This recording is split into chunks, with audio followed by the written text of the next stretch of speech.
Hi అండి. ఎలా ఉన్నారు? బాగున్నారా? బాగుండాలని కోరుకుంటున్నాను. నేను మీ లక్ష్మిని. ఈరోజైతే చిన్న పనుండి తెలిసిన వాళ్ళ ఇంటికైతే వెళ్దాము. కొంచెం చిన్న పలకరించే పని అయితే ఉంది. సో అక్కడికి ఎర్లీ మార్నింగ్ అయితే వెళ్ళొచ్చేసేద్దాం స్కూల్ పిల్లలు వచ్చే టైంకి అనే కాన్సెప్ట్ అయితే స్టార్ట్ అయ్యానమాట. అక్కడికి ఓన్లీ ఆ ఊరికి బస్సులే తప్ప సర్వీసింగ్ ఆటోస్ ఇలాంటివి ఏమి ఉండదు. సో బస్ కోసం అయితే వెయిట్ చేస్తూ ఉన్నాము. బస్ వచ్చిన తర్వాత వెళ్దామని చెప్పి తీరా ఇక్కడికైతే రీచ్ అయిపోయానమాట. జస్ట్ ఇంకా హడావుడిగా మా అమ్మగారిని వాళ్ళనైతే పలకరిస్తూ ఉన్నాను. ఏమరా తల్లి పొద్దున్నే వచ్చావు అది ఇదంటూ హడావుడి పడుతున్నారు టిఫిన్ చేయమని. అదేమొద్దామా మిమ్మల్ని పలకరిద్దామని వచ్చాను ఒక 10 మినిట్స్ అని అయితే చెప్పాను అనమాట. పని అమ్మాయి ఆంటీ ఆ మామగారు అందరూ పని చేసుకుంటున్నారు. సో నేనైతే జస్ట్ కనిపించేసి రిటర్న్ వస్తుంటే పనస్ తోటైతే కనిపించింది.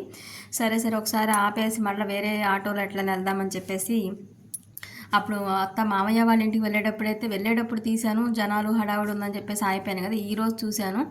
ఈరోజు కూడా ఈయన ఈటీవీ న్యూస్కి సంబంధించిన ఆయనంట విలేకరులు వాళ్ళు తీసుకుని పోస్ట్ చేసుకుంటారు కదా వాళ్ళ న్యూస్ పేపర్స్లో. ఈ తోటకైతే బాగా కాస్తున్నాయి చుట్టుపక్కల ఏరియాస్ కంటే అనే దానికోసం ఈటీవీ వాళ్ళు అయితే మీడియాతో చాలామంది అయితే వచ్చారనమాట. ఇంక వాళ్ళందరినీ మమ్మల్ని తీయొద్దు మేడం దయచేసి అని అయితే అన్నారు వాళ్ళు.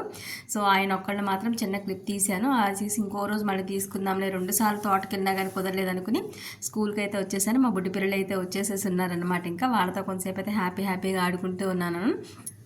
ఇంకా వీళ్ళతో ఎక్సర్సైజ్ అయితే చేపిద్దాంలే అని చెప్పేసి జనరల్గా చిన్నగా అయితే కూర్చున్నా. మా బుడ్డ చిన్నాళ్ళు కాదు పెద్దోళ్ళు కాదు ఫోన్ కోసం అయితే ఎగబడిపోతూ ఉన్నారనమాట. చిన్నోడు చిన్ని తల్లి 6 నెలల పిల్ల అసలు ఫోన్ కోసం హడావుడిగా పాక్కుంటూ వెళ్ళిపోతుంది అనమాట. దాని వాళ్ళ పనులు వాళ్ళు ఉన్నారులే నన్ను పట్టించుకోరు అన్నట్టు నాకైతే నవ్వు వచ్చింది.